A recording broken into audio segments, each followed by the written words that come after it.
হোসেন রাদিয়াল্লাহকে হত্যা করার পর তার মাথাটুকু নিয়ে গেছে ইয়াজিদের দরবারে। জিয়াদ তার মাথা নিয়ে গেছে, আর দেহর আছে বর্তমান কারবালায়। দেহ কোন জায়গায়? কারবালায়, ইরাকেরই কারবালায়। আর মাথা নিয়ে গেছে দামেস্কে। ইয়াজিদ তখন ক্ষমতার চেয়ারে বসে, এরকম ক্ষমতার চেয়ার। ইয়াজিদের হাতে একটা লাঠি ছিল, ওই লাঠিটা হোসেন রাদিয়াল্লাহর মুখের মধ্যে ঢুকাইয়া দিল। লাঠি দেখেন, দেহ তো নাই, শুধু মাথা, সেই মুখের মধ্যে আবার লাঠি ঢুকায় বলে, হোসেন জেদ করে শেষ হয়ে গেলে। তোকে আমি বলেছিলাম তুই ইমাম হ, আমি নেতা হব, তুই করবি ইমামতি, আমি হব রাষ্ট্রপতি। শোনেন খেয়াল করে, তুই করবি ইমামতি, হোসেন তুই কি করবি, আর আমি এদিক কি হব? রাষ্ট্রপতি। একজন রাষ্ট্র চালাবে আর একজন মসজিদ চালাবে। তুই খালি জেদ করলি, আর জেদ করার কারণে আজকে তোর অবস্থা কি? তোর দেহ বলে আছে কোন জায়গা, তোর মাথা কোন জায়গা।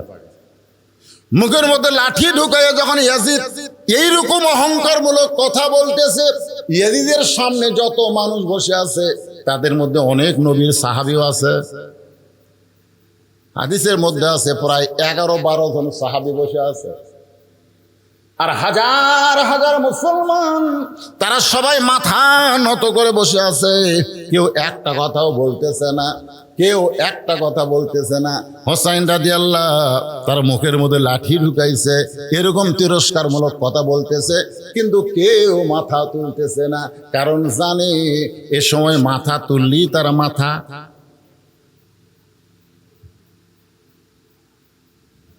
কি খবর? দোস্ত আল্লাহরে কইলাম, কে ভাই তোমরা গত সপ্তাহে 500 করে বেচলে, এই সপ্তাহ 600 টাকা, পরের সপ্তাহ যায় দেখি 700 টাকা। আমি বললাম 700 টাকা ভাই, এত বাড়তিছে গে?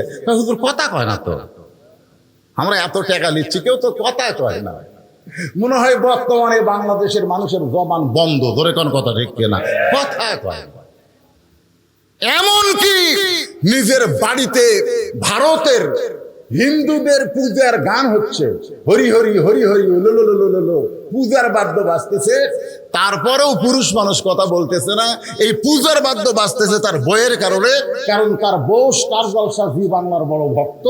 বউ যখন স্টার জলসা দেখতেছে, স্টার জলসা নাটকের মধ্যে হিন্দুদের পূজার বাদ্য মুসলমানের ঘরের মধ্যে বাজতেছে, অথচ স্বামী জবান বন্ধ করে রাখছে। কথা দেখতে না, কথা কয় না। কি তুমি বুড়া মানুষ ফজরের নামাজ সামনে কাতারে পড়ো, আর তোমার 26 বছরের আইডিয়া ঘুম পাড়তেছে, বা কথা কয় না। অথচ আল্লাহ রাসূল বলেছেন 7 বছর থেকে নামাজের তালিম দাও। নিয়ত কি করা লাগবে, রুকু কেমনে করা লাগবে, সেজদা কেমনে করা লাগবে, কোন জায়গায় কোন দোয়া পড়া লাগবে, এই 3 বছর তালিম দাও। আর 10 বছর থেকে মারিয়া পিটে তাকে নামাজে নিয়ে যাও। জোরে কোন কথা ঠিক কিনা? এই কয় বাপ আছে না, খালি আড়িয়া ফেলতেছে না, আড়িয়া সারাদিন খালি ঘরে আড়িয়ারা খালি ঘুরতেছে রাস্তা দিয়ে।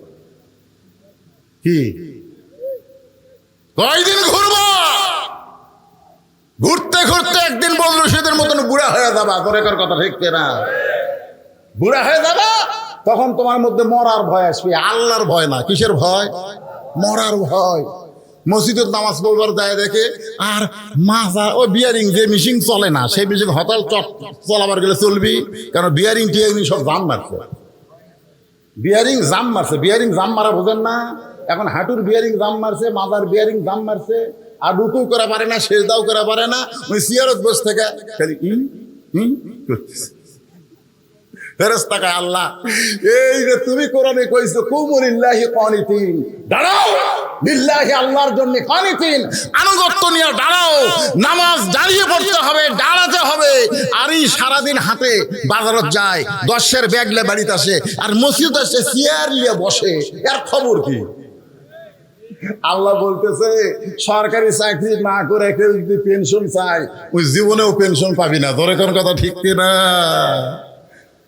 তো যৌবন বয়সে যদি তুমি নামাজ না পড়ো, বুড়া বয়সে চেয়ার ধরছে, তোমার ভাগ্যে পেনশন নাই, তোমার ভাগ্যে সোয়াব নাই, তোমার ভাগ্যে কবরে আসলে খালি যদি ফুলগুলো হয় অভিমানে ঝরে যায়, আমি মালা গেথে বলো কারে পরাবো, সে যে কেন এলো না কিছু ভালো লাগে না, কবরে আসুক তারি আমি।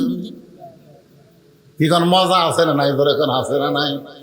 আমার মা বোনেরা পর্দার অন্তরে বসে আছেন, আমার সামনে যে বাবাজিরা বসে আছেন, সবাই একটু মনোযোগ দিয়ে শুনবেন। যে ওয়াজটা আমি করতেছি এটা সকলের জন্য সমান, কারণ পুরুষের জন্যও নামাজ, নারীর জন্যও নামাজ আছে না নাই? যেরকম আছে না নাই? দেখবেন অনেক মেয়েরা রোজা খুব করে, রোজার দিকে হাঁটে, কিন্তু নামাজ আছে না নাই? যেরকম আছে না নাই? এই মায়েদের বলবো, মা, এক নম্বর আমল হলো নামাজ, যেটা হলো আল্লাহ পাওয়ার জন্যে। নামাজ যদি না থাকে তাহলে সে আল্লাহর জন্য মরতে পারবে না। মান সাআলাল্লাহু তাআলা আশ-শাহাদাতা বিসিদকিন বাল্লাগাহুল্লাহু মানাজিলাশ শুহাদাই ওয়া মাতা আলা ফিরাশিহি, রাওয়াহুল বুখারী কিতাবুল মাগাজি। ধরে কোন সুবহানাল্লাহ। সবাই মাথা নিচু করে আছে। ইয়াজিদ খালি ইচ্ছা মতো বলে যাচ্ছে, হোসেন এখন তোর কি হলো? সমস্ত মুসলমান যখন মাথা নিচু করে বসে আছে, মাথা তুললেই মরার ভয়। মাথা তুললেই কিসের ভয়? মরার ভয়।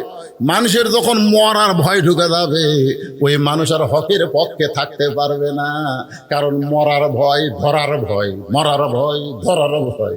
আমার বউ আমারে কয়, এমন ওয়াজ করবেন উল্লাহ বাড়ার, বাড়ির যেন আসবার পারেন, পুলিশ যেন না ধরে। আমি কইলাম, আমার এক রেজাউল ভাই, পুলিশ ধরা লাগেনি রে, পুলিশ ধরা লাগেনি রে, চলে গেছে। আমার বউ কয়, কুটি গেছে, কুটি গেছে, কুটি গেছে। তুমি পুলিশ ধরার ভয়ে কোরআনের হক কথা গোপন করলে, রাস্তার মধ্যে আজরাইল ধরবি। জোরে কোন কথা ঠিক কিনা? কথা পরিচিত মুসলমান যারা হবে তারা পুলিশ ধরার আগে আজরাইল ধরার চিন্তা করবে, যে আজরাইল ধরার সময় লা তামুতুন্না ইল্লা ওয়া আনতুম মুসলিমুন। আল্লাহ কোরআনে বলতেছে, মরিস না, মরিস না যতক্ষণ মুসলমান না হবে। এখন মুসলমান হয়ে মরতে গেলে কি লাগবে?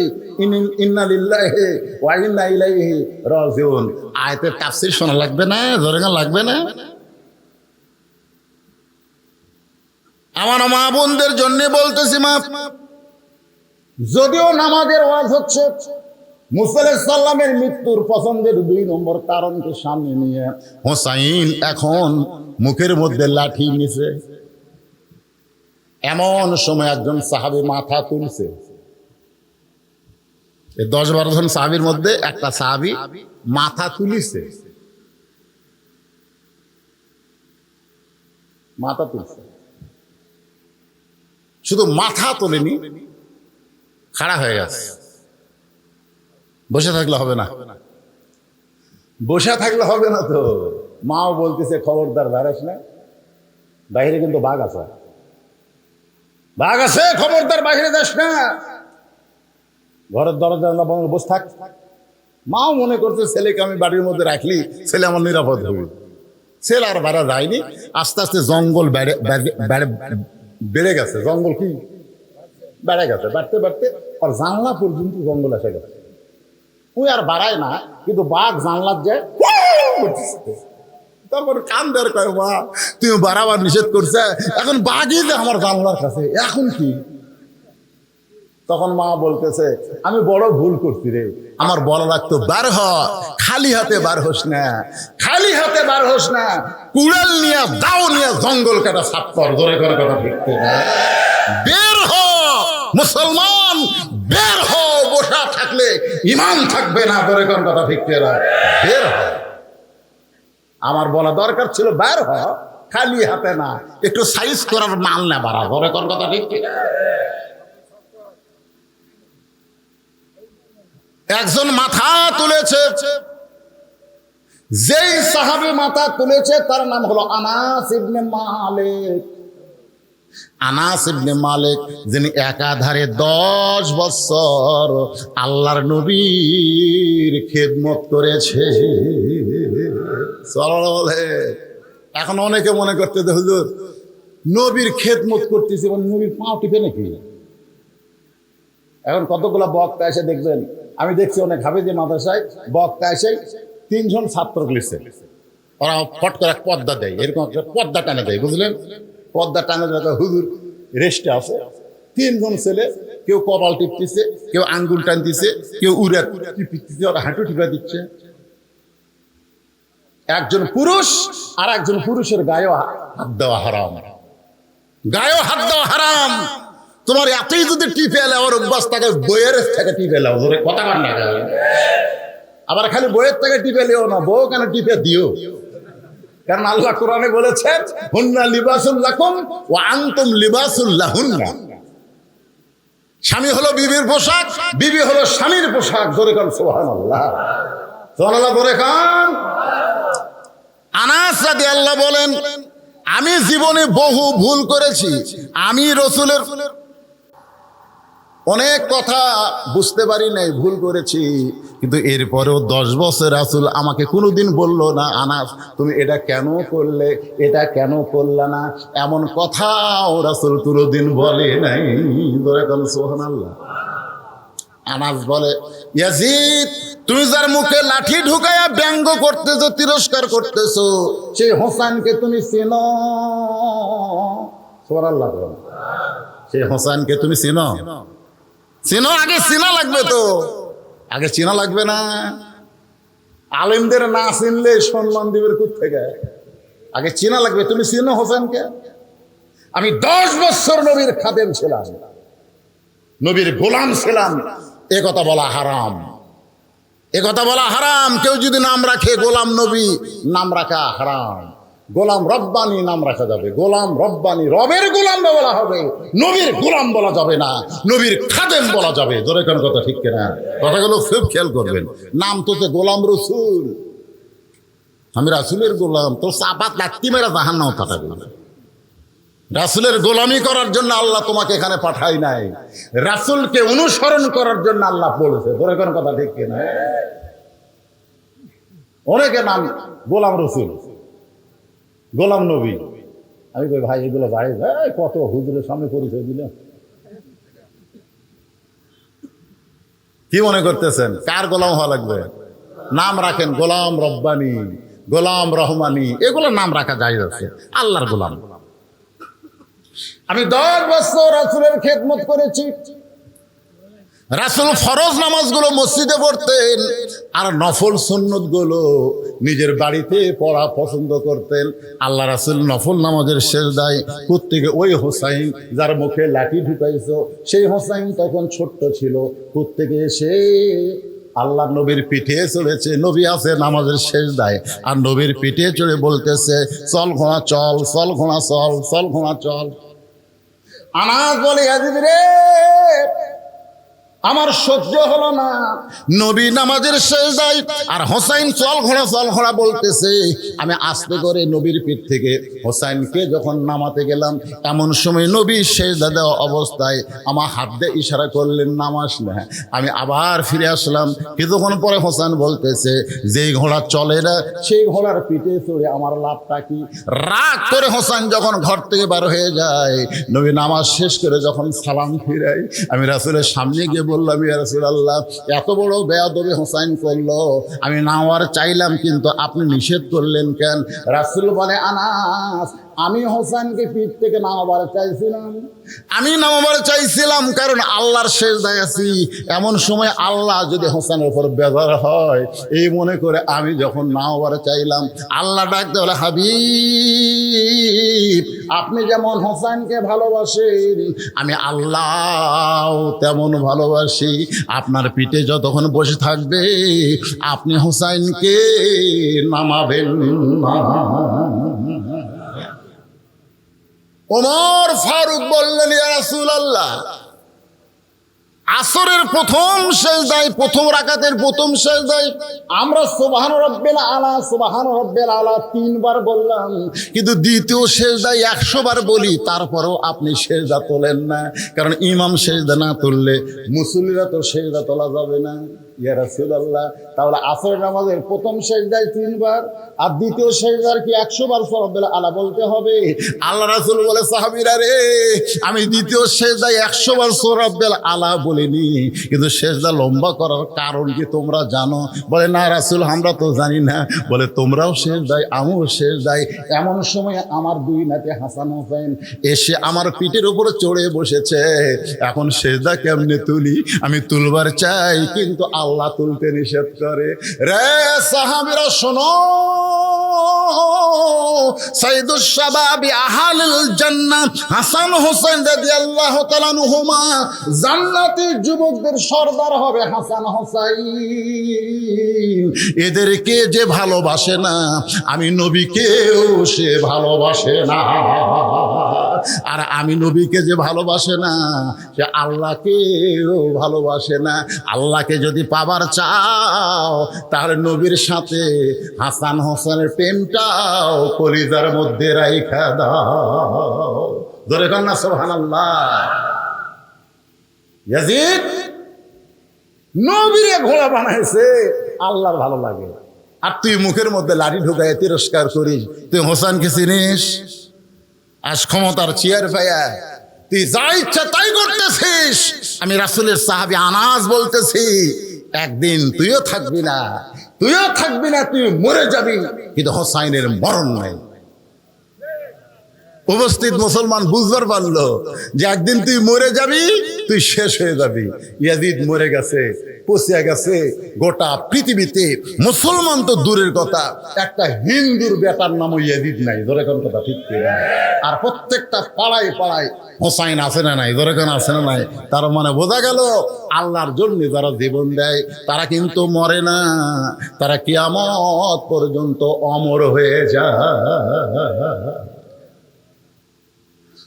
মুসা বলে, আল্লাহ মৃত্যুকে পছন্দ করার 3 নম্বর কারণ, সুবহানাল্লাহ বলেন, 2 নম্বর কারণ হয়ে গেছে, এখন 3 নম্বর মজার কারণ, অত্যন্ত মজা। এই মজার কারণ বলার আগে আমি একটা গান গাবো। গানটা শুনে আপনারা বুঝবেন, আধা বুঝবেন, কিন্তু পুরা বুঝবেন যে 3 নম্বর কারণটা কি। এই কি হচ্ছে, তোমরা ডিস্টার্ব করো, এই দিকে তাকাও, সামনে বসিয়ে করা হয় না। 3 নম্বর কারণ একটা গান গায়। এই ছেলেরা, গানটা কিন্তু যিনি গাইছে তিনি হচ্ছে খ্রিস্টান, ওর নাম হলো এন্ড্রু কিশোর। গোরের নাম কি? এন্ড্রু কিশোর। আমি খালি চিন্তা করি যে এন্ড্রু কিশোর যদি মুসলমান হয়ে মরতো, এই একটা গানই ওকে জান্নাত দিত, কিন্তু না, ওই মুসলমান নয়।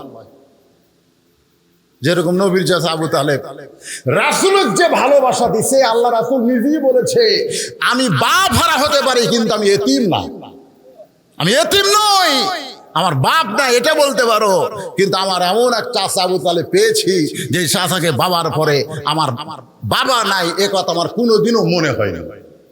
এত দয়া করেছে আবু তালেব, তারপরও জান না। কারণ কি? ঈমান নেই। আবু জেহেল নামের কোন মুসলমান আছে? আবু লাহাব নামে কোন মুসলমান আছে? কথা কয় না, কিন্তু আবু তালেব আছে। দেখছেন, আবু তালেবও কাফের, আবু লাহাবও কাফের, কিন্তু আবু লাহাব নামে কোন মুসলমান নাই। আবু তালেব নামে কেন আছে? আবু তালেবে তো মুসলমান না, কুফুর অবস্থায় চলে গেছে। এটা আজকে আমি আপনাদের বুঝাই দিব।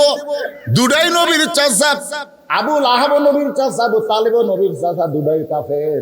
এক কাফের নামে কোনো মুসলমানের নাম নাই, আর এক কাফের আবু তালেবের নামে মুসলমানের নাম আছে। ধরেন আছে না নাই? কারণ কি? একজন আবু তালেবকে আমি বললাম, ভাইজান তুমি যে নাম রাখছো আবু তালেব, তুমি জানো আবু তালেবকে? নবীর চাচা। আচ্ছা বলো আবু লাহাবকে? আবু লাহাব তো কাফের। কাফের হলে হবে না, নবীর কে সেটা কর। কই যে হুজুর আমি তো জানি না, আমি ওটাও নবীর চাচা। আবু লাহাব নাই কে? তোমার নাম আবু তালেব কেন? কই হুজুর আমার বাপ রাখছে, আমি জানি না। রাখা ঠিক আছে, আবু তালেব। আমি বলে আবু তালেব নাম রাখা যায় না। সুবহানাল্লাহ। কি জন্য যায় শোনা লাগবে না? হ্যাঁ, এটা শোনা লাগবে। কারণ গান ঢাকাইয়ে কই, আপনারা খুব খেয়াল করবেন, গানের দিকে খেয়াল দেখেন তো। মুসা নবীর মৃত্যুকে ভালোবাসা 3 নম্বর কারণ আপনারা বুঝবার পারেন কিনা?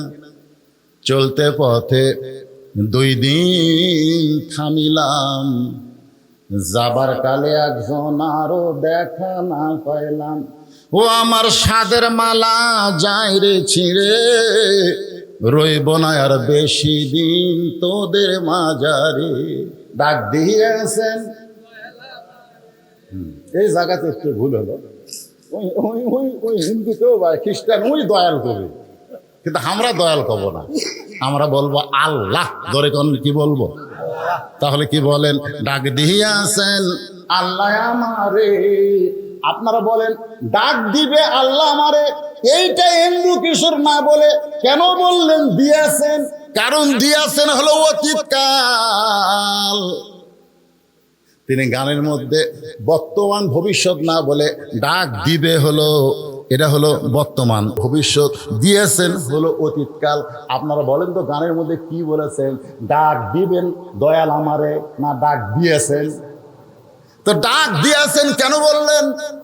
ইন্দ্র কিশোর খ্রিস্টান হতে পারে, কিন্তু এই গানটা যিনি লিখেছেন তিনি তো আর খ্রিস্টান না, তিনি কোরআনের সূরা মুলকের 2 নম্বর আয়াতকে এই গানের মধ্যে নিয়ে এসে বলতেছেন, আল্লাযী খালাকাল মাউতা ওয়াল হায়াতা লিয়াবলুয়াকুম আইয়ুকুম আহসানু আমালান ওয়া হুয়াল আজিজুল গফুর। কি মজা রে! এ মুসা নবীর মৃত্যুর 3 নম্বর কারণ শোনার পরে আপনাকে কারু আর বাঁচার স্বাদই থাকবি না, খালি মন চাবি কখন মরে, কখন মরে। আমার এক আত্মীয় বুঝলেন, সেই বাসা করছে শহরে, আমি তো গ্রামে থাকি, আমার এই বাড়ি কয়ে অভ্যাস হবে। কি কয়ে বাড়ি? আপনার গ্রামের লোকেরা কি করেন, এটা কার বাড়ি, এটা কার বাড়ি, এটা কন না। তো আমার ওই দোস্তর বাসার যায়, বাড়ির যায়, আমি বললাম কে ভাই এত সুন্দর গেট আর যে সুন্দর বাড়ি, কত টাকা লাগছে? তো আমাকে বলতেছে তুমি শিক্ষিত হয়েছে, আলেম হয়েছে, বক্তা হয়েছে, কিন্তু জ্ঞান কম। আমি বললাম কেন ভাই? কিন্তু এই কোটি টাকা খরচ করে এর নাম বাড়ি? এই এটা কি তোর গ্রামের বাড়ি? বাড়ি করছি আর রাগ করছে, বলা লাগবে বাসা। বলা লাগবে ভাই এত সুন্দর বাসা, এত সুন্দর বাসা বলা লাগবে, কিন্তু আমি কইছি বাড়ি। এই বাড়ি কোয়াতে আর রাগ। আমি তখন বললাম তাহলে আব্দুল আলিম কি ভুল কইছে নাকি? ও আমারে বলতেছে আব্দুল আলিম কি কইছে? বলে আজ থেকে 50 বছর আগে আব্দুল আলিম একটা গান গায়ে গেছে, এপারে তোর বসত বাড়ি, ওই পারে তোর বাসা। সবাই বলেন এপারে তোর বসত বাড়ি, ওই পারে তোর বাসা। ভবদরিয়ায় পাড়ি দিতে কেমনে করলি আশা, লাভ করিতে আইসারে ভবে হইলারে দে দিশা। রতন কাঞ্চন বদল দিয়া, রতন কাঞ্চন বদল দিয়া কিনলি তামাশিসা। এপারে তোর বসত বাড়ি, ওই পারে তোর বাসা। তো আমারই কইল ভাই এ গান দিয়ে আপনি কি বুঝাইলেন? আমি গেলাম গান দিয়ে বুঝাইলাম পাগল, দুনিয়াতে কয়দিন আমরা বসত করব, আর যেখানে বসত করা হয় সেটা হলো বাড়ি, আর চিরস্থায়ী ভাবে যেখানে থাকা হবে সেটার নাম হলো বাসা। আপনাকে অনেক ধনী মানুষ সিরাজগঞ্জ শহরে বাসা করছেন, কিন্তু আপনাদের এই পূর্ণিমাঘাতি তাদের বাড়ি আছে, মাঝে মধ্যে তারা কিন্তু আসে, থাকতে আর চায় না। ধরে কোন ঠিক কিনা? গ্রামের লোকেরা বলে ভাই এতদিন পরে যখন আইসেন বাড়িতে একটু থাকেন। কয় না ভাই আমার বাসার যাওয়া লাগবে, আমার বাসার যাওয়া লাগবে। কারণ বাড়িটা দেখতে আসা যায় কিন্তু থাকার জায়গা না, আমি থাকবো বাসায় গিয়া। ইমাম গাজ্জালি বলেছেন দুনিয়ার যেগুলো বাসা আছে তোমরা বাসা মনে করে আশা করতেছো থাকবে চিরকাল, কিন্তু শহরের বাসা থাকলে গ্রামের বাড়ি যেমন তোমার ভালো লাগে না, জান্নাতে যাদের বাসা তৈরি করা হয়ে গেছে তাদের দুনিয়াও ভালো লাগবে না। আইসে ঠিকই তাদের যাইতে হবে, এই চিন্তা তারা সব সময় করবে। কথা বলেন ঠিক? এখন মুসা নবী মৃত্যুকে পছন্দ করার 3 নম্বর কারণ বলবো। এ কারণ বলার আগে আমার মা বোনেরা খালি খেপতিছে যে এই আজ্ঞাটা আদায় করে গেল, জামাই কি এক ওয়াজ করলো আমরা বুঝতে পারলো না, কাপন চোরা, আর বক্তা এসে কি এক ওয়াজ ধরলো না, আমাকে ওয়াজ তো কেউ করলো না। ঠিক কিনা বলেন? এই জন্য মাত্র 5টা মিনিট, কারণ ওরা যদি ভালো হয় শান্তিকার, না বউ যদি ভালো হয় শান্তিকার, পাড়ার লোকের না স্বামী। হ্যাঁ, আমাদের বউগুলা পাড়া ঠিক হচ্ছে বুঝলেন, কিন্তু বাড়ি ঠিক হয়নি। পাড়া ঠিক, গোটাল পাড়ার সবাই বলে ভাবি ভাবি, হ্যাঁ ভাবি আপনার যে কি সাইজ, মনে হয় আপনার বিয়ে হয়নি।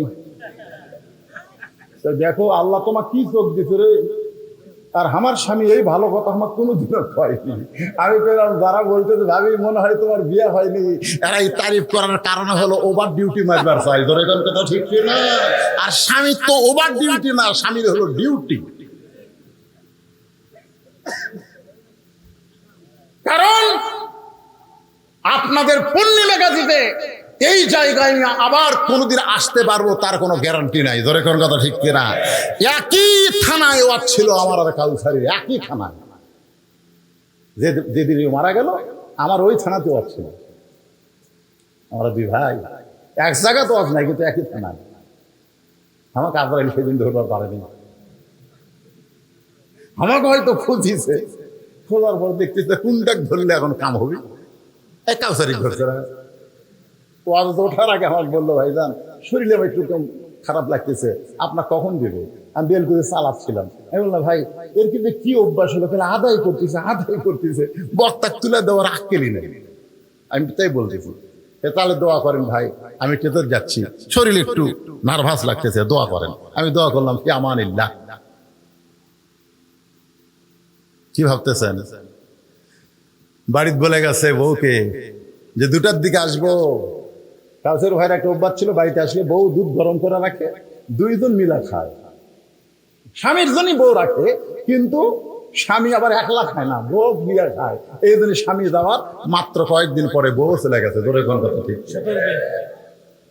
17 দিন পর, মাত্র 17 দিন পর। এলা গোপন খবর তো জানেন না, খালি ধান্দা। আসতে কানে কানে কেউ হুজুর রাজনীতির অর্জন করেন না, কয়দিন থাকবো রে দুনিয়া? হ্যাঁ কয়দিন থাকবো? বাড়ি বানাতো ঢাকা, 5 তলা তুটা 1.5 লাখ টাকার খা, 12,000 টাকার কম্বল। পৌষ মাসের 9টার সময় বলতেছে আমার বাসা আমার ঘর আমার নামাইকে। 2 কান্দের ফেরেশতা বলতেছে আল্লাহ ই কি কয়, আমার বাসা আমার ঘর আমার নামাইকে? আল্লাহ বলতেছে ধৈর্য ধর, দেখা দেখ। রাত 3টার সময় একটা ভূমিকম্প। ধরে কোন কি কম্প? সামান্য বিল্ডিং লয়ে উঠছে, ওই এত ফোর্সে নামছে, কম্বলের মধ্যে লুঙ্গি খুলে আছে, এরা পর্যন্ত পড়ার টাইম পায়নি।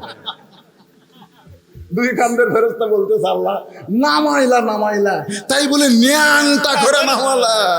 আল্লাহ বলে সহজ যদি নাম্বার না চায় তার ভাগ্য এরকমই হয়, তো ইজ্জু মান তাশা ওয়া তুযিল্লু মান তাশা বিয়াদিকাল খায়র ইন্নাকা আলা কুল্লি শাইইন কাদির। কিছুদিন আগে তুরস্কে ভূমিকম্পে কত মানুষ মারা গেছে, কত বিল্ডিং মাটির তলে চলে গেছে। ধরে কোন কথা ঠিক কিনা?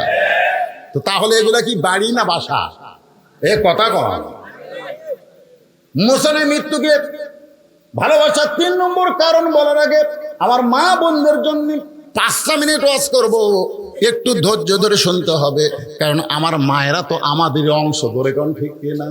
কেন একজন নেপোলিয়ান বলেছে মা যদি ভালো হয় তার পেটের সন্তান আল্লাহর ওলি হয়। নেপোলিয়ান ছিল খ্রিস্টান, ও কিন্তু মরিয়মের কথা, মা মরিয়মের কথা মনে করে বলেছে, কারণ মরিয়মের স্বামী ছিল না, তার পেট থেকে ঈসা আলাইহিস সালাম বের হয়েছে। এই কারণে একজন নেপোলিয়ান বলেছে মা যদি ভালো হয় তার সন্তান ভালো হয়। কিন্তু একজন মুসলমান আমরা বলবো মা যদি ভালো হয় তার সন্তান আল্লাহর ওলি হয়। যেমন আব্দুল কাদের জিলানী উম্মুল খায়র ফাতেমার পেট থেকে আল্লাহর ওলি হয়ে জন্ম নিয়েছে। ইমাম গাজ্জালি বলেছেন মেয়েদের পেটে যখন বাচ্চা আসে তখন মেয়েদের মাসিক ব্যারাম আল্লাহ বন্ধ করে দেয়। কি জন্য বন্ধ করে দেয় এটা কিন্তু অনেকে হিসাব করে না। মেয়েদের প্রতি মাসে 3 দিন 5 দিন একটা অসুখ হয়, মেয়েদের হয়। যারা বিয়ে করছেন তারা জানতেছেন না, যারা বিয়ে করতেছেন জানতেছেন না। আপনি খুব মোশানলে বইয়ের কাছে গেছেন, বউ তখন কি কয় রেড সিগন্যাল। তো এখন 3 দিন 5 দিন এটা একটা অসুখ হয়, কিন্তু যখনই পেটে বাচ্চা আসে তখন আল্লাহ তাআলা এই অসুখটা বন্ধ করে দেয়। কেন বন্ধ করে দেয়? যে বাচ্চা পেটে থাকা অবস্থায় মার যেন কোনো ইবাদতের কমতি না হয়। এই অসুখ হলে কোরআন পড়া যাবে না, নামাজ পড়া যাবে না, রোজা করা যাবে না। এই জন্য আল্লাহ সন্তান পেটের সাথে সাথে সন্তানের জন্য মায়ের ইবাদতের যেন কোনো কমতি না হয়, এই জন্য অসুখ বন্ধ করে দেয়। কারণ মায়ের ইবাদতের সাথে, মায়ের খাওয়ার সাথে, মায়ের ঘুমানোর সাথে, মায়ের বেড়ানোর সাথে, মায়ের কথার সাথে পেটের বাচ্চারও একটা সম্পর্ক হয়ে যায়।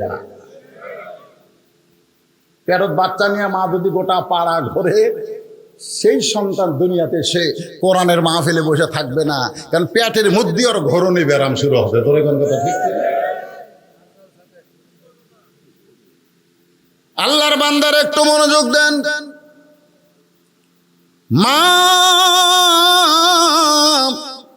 আপনাদের 1 নম্বর আমল হলো অকরনা ফি বুয়ুতিকুন্না ওয়ালা তাবাররুজনা তাবাররুজাল জাহিলিয়াতিল উলা। গভীর রাত্রে হযরত আলীর বুকের ভিতরে ফাতেমার মাথা ফোঁপায় ফোঁপায় কাঁদতেছে। আলী বলে ফাতেমা কান্দো কেন? বুকের মধ্যে মাথা দিয়া কান্দো কেন? বলে স্বামী কান্দার কারণ হলো আল্লাহ আমার দোয়া কবুল করছে। সুবহানাল্লাহ করেন না? হযরত আলী বলতেছে সুবহানাল্লাহ, আল্লাহ দোয়া কবুল করছে, তাহলে কান্দো কেন? ফাতেমা বলে স্বামী গো, কি দোয়া আল্লাহ কবুল করছে এইটা কি আপনি শুনবেন না? আলী বলতেছে তাহলে বলো কি দোয়া আল্লাহ কবুল করলো? ফাতেমা বলতেছে আল্লাহ আমার পর্দার দোয়া কবুল করেছে। আমি দোয়া করেছি আল্লাহ এই ফাতেমাকে পর্দার মধ্যে তুমি মৃত্যু দিও। আল্লাহ তাআলা বলেছে ফাতেমা তোমার দোয়া আমি কবুল করে নিলাম। আলী বলতেছে তাহলে খুশি হওয়ার কথা, কান্দো কেন? খুশি হওয়ার কথা, কান্দো কেন? সারা জীবন যেই ব্যক্তি পর্দা করেছে মরার সময় তো সে পর্দার ভিতরেই মরবে। কারণ যারা পর্দা করে না তাদের কথা আলাদা, কিন্তু যে ফাতেমা পর্দা করেছে আমি স্বামী হিসেবে তো জানি, তাহলে তুমি পর্দার মধ্যে মরবে, আল্লাহ কবুল করেছে, তাহলে কান্দার কারণ কি? ফাতেমা বলে স্বামী গো, সেই দোয়া কবে কবুল হয়েছে সেইটা কি শুনবেন না? আলী বলতে যে কবে সেই দোয়া কবুল হয়েছে? ফাতেমা বলে স্বামী মনে কষ্ট নেবেন না, মন খারাপ করবেন না, আজকে গভীর রাত্রে পর্দার ভিতরে ফাতেমার মৃত্যু হবে। যে বলেছে আজকে গভীর রাত্রে পর্দার মধ্যে ফাতেমার মৃত্যু হবে, গাছ যেরকম গোড়া কাটলে পড়ে যায়, হযরত আলী কেমনি পড়ে গেলেন ঘরের মাঝে। মা ফাতেমা মুস্কি মুস্কি হাসতেছে, মুস্কি মুস্কি হেসে স্বামীর কপালে একটা চুমা দিয়ে বলে স্বামী গো, আমি আমার বাবার কাছে শুনেছি আপনি হলেন আসাদুল্লাহিল গালিব। আমার বাবা বলেছে আলী শুধু আলী না, আলী হচ্ছে আল্লাহর সিংহ। ধরে কান সুবহানাল্লাহ।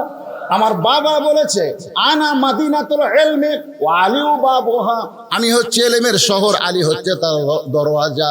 আপনি হলেন জ্ঞানের সম্রাট, আপনি হলেন বিশ্ববীর, বিশ্ববীর আর জ্ঞানের সম্রাট হইয়া আমার মৃত্যুর খবর শুনে এমন করে আপনি পড়ে গেলেন কেন? আপনি কি জানেন না এই দুনিয়া থাকার জায়গা না, আসলে যাইতে হবে।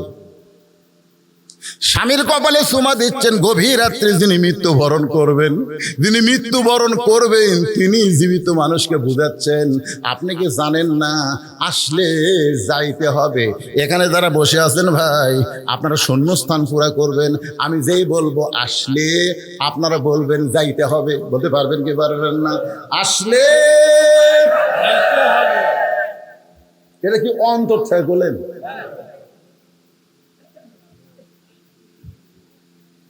যেতে তো হবে, কিন্তু সেটা কখন দেবে? এরা টাইম দিলে যে বদরশিদ তুই আর বছর তিনেক থাকি, তাও একটা মজা পাওয়া যেত। আমি আর বাংলাদেশে থাকতাম না, যে ভাবি হোক মক্কার যেতাম, বেঁচে ঠেলে সব বেঁচে মক্কা মদিনা চলে যেতাম।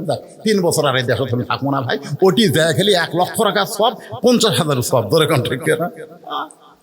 আমি যা কামার আঙ্গিনাত কোরআন খতম দেই, একজন কয় হুজুর আপনি পাগলা হতো,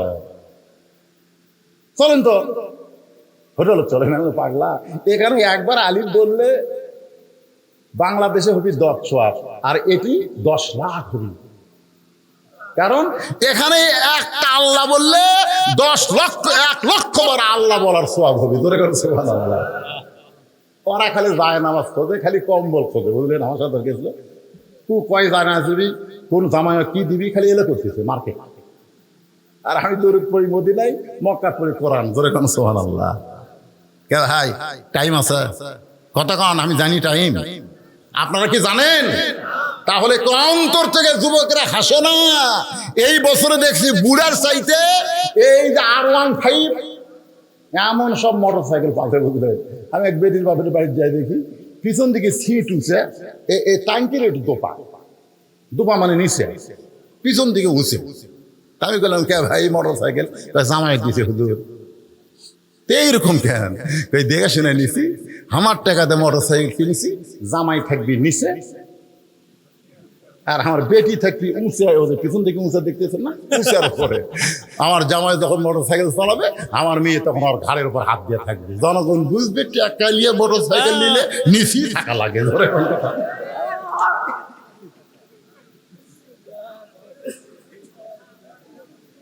মনে হচ্ছে না, বলছে না? আসার সময় তো আমার গাড়ির সাথে মনে হয় একটা বাইক দিচ্ছে, ওরা হ্যাক ব্যাক বোঝো না, মানে হাইড্রোলিক ব্রেক, যতই বিপদ ধর্ম রে এক সময় তোর হুঁশিয়ে আল্লাহ কাটা নিবি, ব্রেক ধরার টাইম হবি না। ধরে কোন কথা ঠিক কিনা? তাই সবাইকে লক্ষ্য করে আমরা সবাই একসঙ্গে বলবো আসলে। এই দুনিয়াতে এসেছি যারা, কখন যাব আমরা জানি না। হাতে বলে স্বামী এমন করে আপনি কাঁদবেন না, আপনি যদি এমন করে কাঁদেন তাহলে আমি মরে যাওয়ার পর আমার 3টা চাওয়া আপনি কেমনে পুরা করবেন? আলী আরো জোরে কান্দে, রে ফাতেমা দুনিয়াতে গরিব ছিলাম বলে তুই কিছুই চাইলা না, আর মরার পরে তুমি কি চাইবা ফাতেমা? হযরত আলী এত গরিব ছিল, একদিন আল্লাহর নবী জোহরের নামাজের পরে ফাতেমার দরজায় আসসালামু আলাইকা ইয়া আহলাল, আসসালামু আলাইকুম ইয়া আহলাল বাইত। সঙ্গে সঙ্গে ফাতেমা দরজায় এসে কান্না শুরু করে দিলেন। রাসূল বলে ফাতেমা আমি কিন্তু দরজা থেকে তোর ঘরের মধ্যে দরজার বাইরে কান্না শুনতে পাচ্ছি। ফাতেমা বলে বাবা ফেরত যান, আমি দরজা খুলতে পারবো না। আল্লাহ রাসূল বলে ফাতেমা একটু দরজা খোল, আমি তোর এক নজর দেখবার চাই। ফাতেমা কান্দের বলে বাবা এখন যেই পোশাক আমার পরনে আছে, এই পোশাক পরে আপনার জন্য দরজা খুলতে আমার বড় শরম লাগতেছে। আল্লাহ নবী চলে গেলেন। আসরের নামাজের পরে নবী এসে ফাতেমার দরজায় বললেন মা আর পারলাম না, একটা নজর তোকে আমি দেখতে চাই, তোকে দেখার জন্য কলিজা ছটফটা বসাই। ফাতেমা কান্দে বলে, বাবা এমন একটা পোশাক আমার পরনে, যেই পোশাক পরে আপনার জন্য দরজা খুলতে বড় শরম লাগে। আল্লাহ রাসূল গায়ের চাদর এক টানে খুলে জানলার পাশে গিয়ে বলে, ফাতেমা এই চাদরখানা তুই নে মা, এই চাদর পরে আমার জন্য তুই দরজা খুলে দে। নবীর গায়ের চাদর ফাতেমার শরীরে জড়ায়া আল্লাহ নবীর জন্য বাবার জন্য দরজা খুলে দেয়। নবী তাকায় দেখে ফাতেমা বাবার মুখের দিকে তাকায় না, মাটির দিকে তাকায় আছে।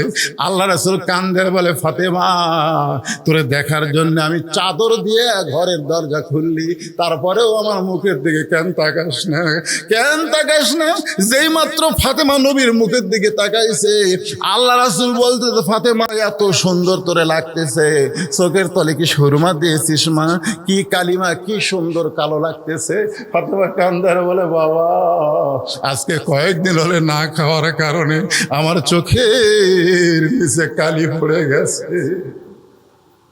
আল্লাহ নবী ফাতেমার হাত ধরে বললেন, ফাতেমা এত কষ্টের পরেও আমার আলীরে তুই কিছু বলবি না, কারণ ধনী ধনী ছেলেরা তোকে বিয়ে করবার চাইছিল, আমিও বিয়ে দিবার চাইছিলাম, কিন্তু আল্লাহ আলীরে তোর জন্য পছন্দ করে যখন বলল, আমি তখন কি করব মা? ও ফাতেমা যদি শান্তি পাবার চাস তাহলে 33 বার সুবহানাল্লাহ, 33 বার আলহামদুলিল্লাহ, আর 34 বার আল্লাহু আকবার জিকির কর, তোর দেহের ক্ষুধা চলে যাবে, আল্লাহ রূহের ক্ষুধা দূর করে দিবে।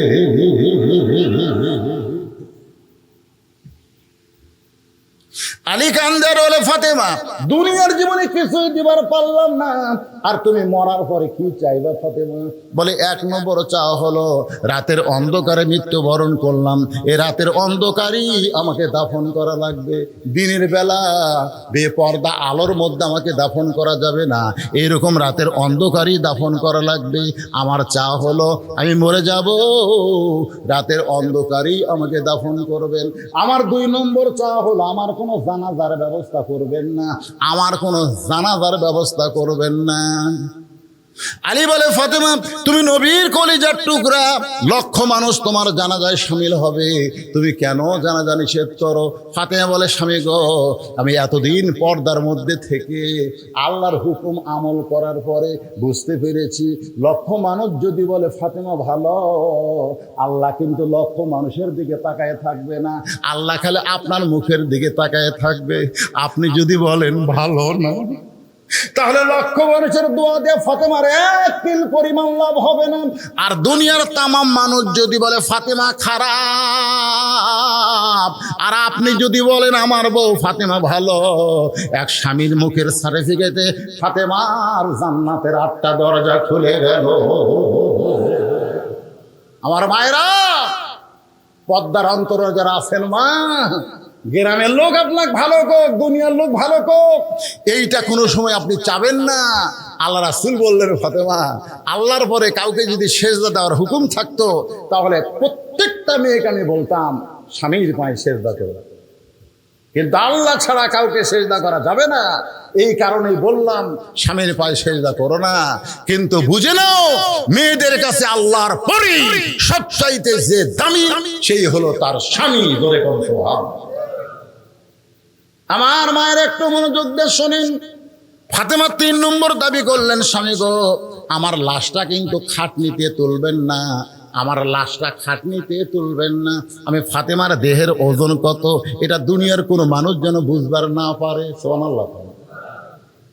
বর্তমানে যে খাটনি কান্দে নেওয়ার 4 জন, সে 4 জন তো আমার নাই।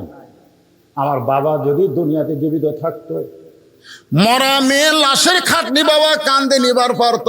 আমার হাসান হোসেন যদি বড় হইতো, তাহলে মায়ের লাশের খাটনি কান্দে নিবার পারত। 6 মাস আগে আল্লাহ নবী দুনিয়া থেকে বিদায় হয়ে গেছে। আমার হাসান হোসেন এত ছোট, ও গো স্বামী আমার লাশটা শুধু আপনি কান্দে নিয়া ওই জান্নাতুল বাকির পূর্ব কোনায় এই যে হজ করেছেন আমার বাবাজি, আল্লাহ আমাকেও করাইছেন, আপনিও তো করছেন। জান্নাতুল বাকির পূর্ব কোণে সবুজ রঙের একটা বাতি জ্বলতেছে, ওই বাতি বরাবর আমাকে দাফন করে দেবেন।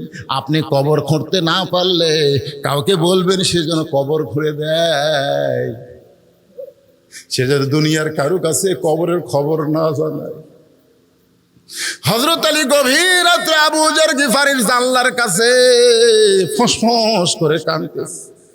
আবু যর গিফারি ঘুম থেকে চেতন পায়, বাইরে এসে দেখে পৃথিবীর শ্রেষ্ঠ বীর আসাদুল্লাহিল গালিব কান্দা।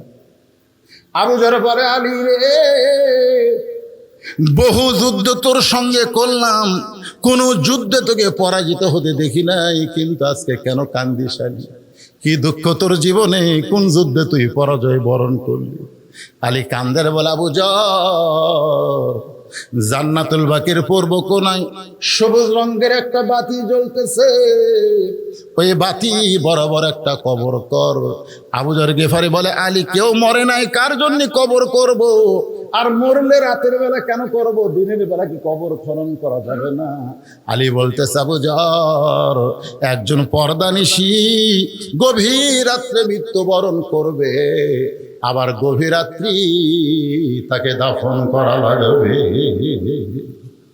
আবু যর গিফারি বলে, আলী রে, সেই পর্দানিশী কে গো? তার কি তোমার নাম জানা নাই? সেই পর্দানিশী কে? তার নাম কি তুমি বলবা না? আলী বলতেছে, আবু যর, 6 মাস আগে আমার 2টা সন্তান নানা হারাইছে, আজকে 6 মাস পরে হাসান হোসেন আবার মা হারাবে। 6টা মাস খালি কাঁদতেছে নানা নানা বলে, আজকে আবার মা গভীর রাত্রে দুনিয়া থেকে বিদায় নেবে। আবু যর গিফারি কোদাল নিয়ে কবর খুঁড়তে গেছে, তাকায় দেখে বাতি জ্বলতেছে। যে বাতি জ্বলতেছে এই বাতির কোনো তার নাই, বাতির কোনো সুইচ নাই, বিনা তারে বিনা সুইচে আল্লাহর হুকুমে বাতিখানা জ্বলতেছে। বাজান একটু খেয়াল করবেন, বাতির আলো গোলাকার হয়ে পড়ে, কিন্তু চার কোনা কবরের মতন পড়েছে। ওই আলোর মধ্যে আবু যর গিফারি কোদাল দিয়ে কবর খোঁড়া শুরু করলো। এক সময় আবেগে বলতেছে, কবর রে, দিনের বেলা খুঁড়তে আসলাম না, রাতের বেলা খুঁড়তেছি, তুই কি জানিস তোর মধ্যে কাকে রাখা হবে? কবর নবীর মেয়ে হওয়ার পরেও নবী যাকে মা বলে সম্মান করেছে, সেই ফাতেমার কবর হবে। খবরদার বেয়াদবি করিস না। আবার 2 কোদাল মারার পরে গেলে, কবর রে, জান্নাতের যুবকদের সর্দার হাসান হোসেনের মায়ের কবর হবে, খবরদার বেয়াদবি করিস না। আবার কোদাল মাইরা কয়, আসাদুল্লাহিল গালিব আলীর বিবির কবর হবে, খবরদার কোনো বেয়াদবি করিস না। এই বলে আবার যখন কোদাল মারতে চাই, এমন সময় কে যেন বলতেছে, ফাতেমাকে লক্ষ্য করে নয়, আমরা যারা মারা যাব সবাইকে লক্ষ্য করে বলা হচ্ছে। অনেকে বলে, হুজুর এই কথা কি ফাতেমাকে বলা হয়েছে? আসলে ফাতেমা না, এই কথাটা দুনিয়ার তামাম মৃত্যু জাতিকে বলা হয়েছে। কবরের ভিতর থেকে আওয়াজ আসতেছে, আবু যর, কার মেয়ে, কার মা, কার বিবি, এইটা কবর দেখবে না। কবরের পাথেও জোগাড় করে যদি কবর আসতে পারে, কবর তার জন্য জান্নাতের ঘর হয়ে যাবে। আর কবরের পাথেও জোগাড় না করে যদি কবরে আসে, কবর তার জন্য জাহান্নামের গর্ত হবে। এই কথা শোনার পরে আবু যর গিফারি আর কোদাল মারতে পারে নাই।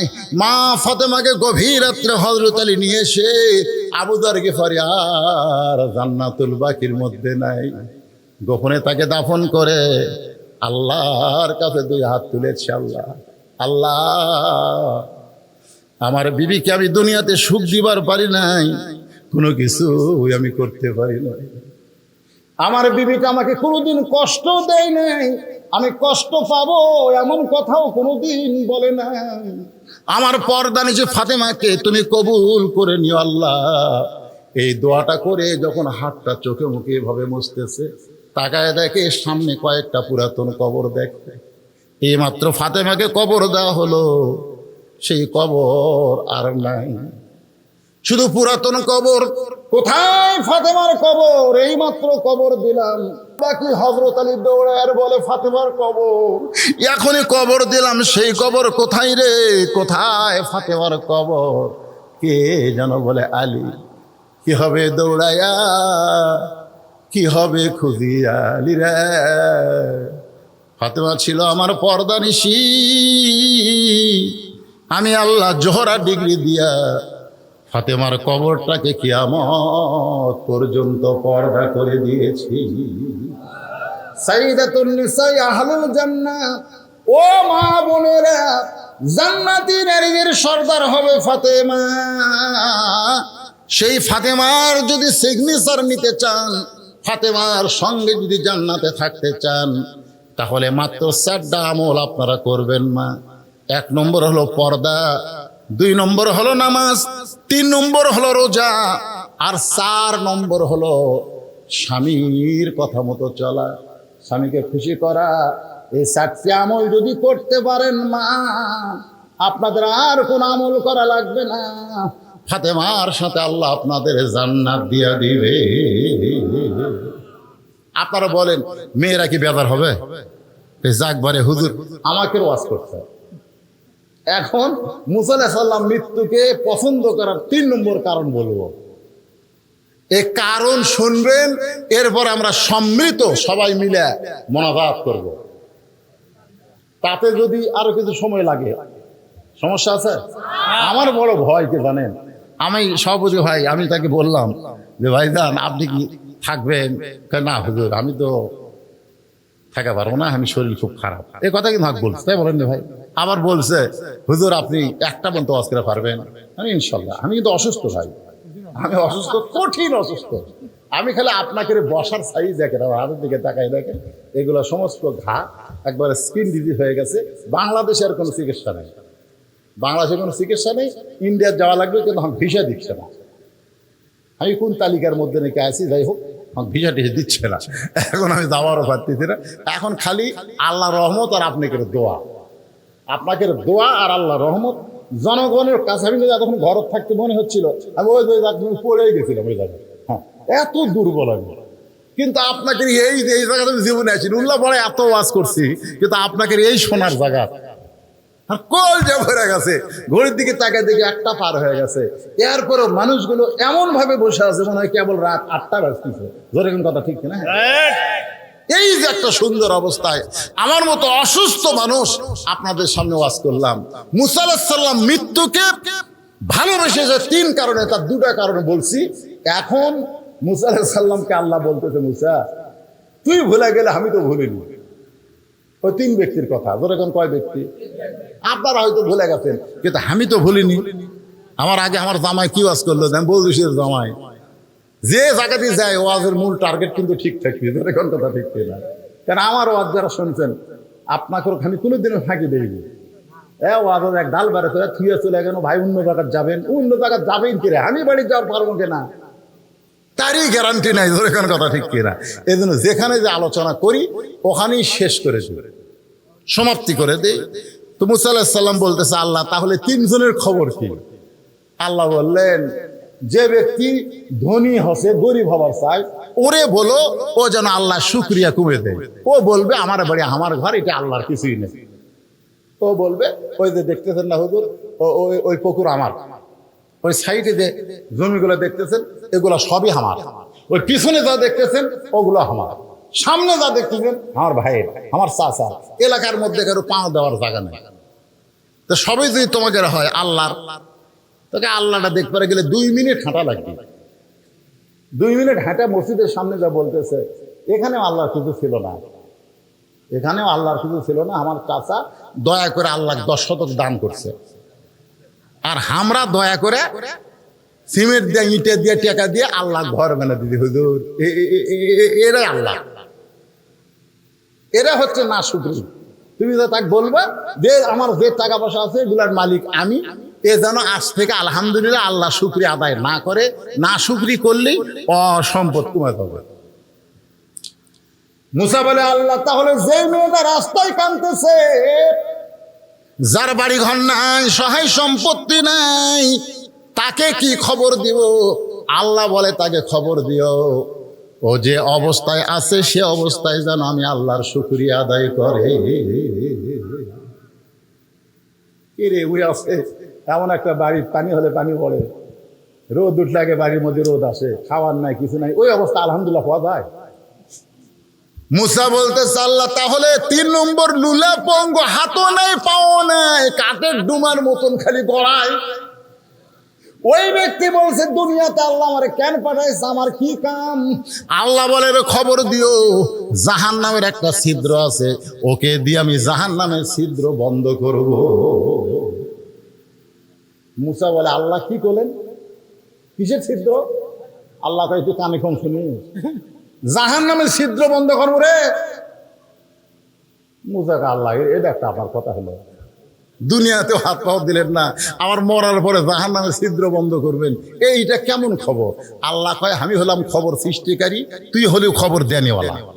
নবীরা হবে খবর দিবে, আল্লাহ হচ্ছে খবরের মালিক। আসল খবর কার? আরো জোরে বলেন। দুনিয়াতে যত খবরই আপনারা দেখেন, যত খবরই পড়েন, এগুলো একটাও সত্য খবর না। আসল খবর হলো আল্লাহর কোরআন। জোরে বলেন কথা ঠিক কি না? এই জন্য কোরআনের এক নাম হলো খবরে ওয়াহিদ। 1 নম্বর খবর জালিকাল কিতাবুল লা রাইবা ফি, যার মধ্যে কোনো সন্দেহ নাই। জোরে কোন কথা ঠিক কি না? এখন যাওয়ার সময় ধ্বনি পড়ছিল, আসার সময় কে পড়বে? বুঝতে পারছেন না? লুলে যাওয়ার সময় শেষে, আসার সময় আগে।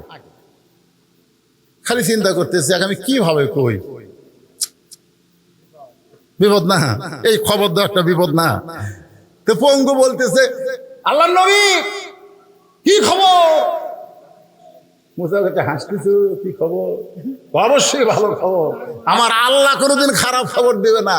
বলেন কি খবর? এরে কি হতে রে, বা আরো আদায় করা লাগবে নাকি?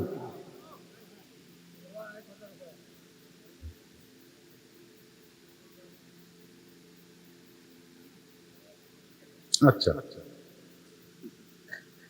মানে এটা দেওয়া মানে, আর আপনারা সবলিক মনোভাব দিবেন না। না, আপনি যখনই শেষে কালেকশন দিবেন একটা দেখুন 2 মিনিট দিলে এরা এত জোরে দৌড় মারবি, বান্দর হলে ন্যাস খুলে যেত। জোরে কোনো কথা ঠিক না?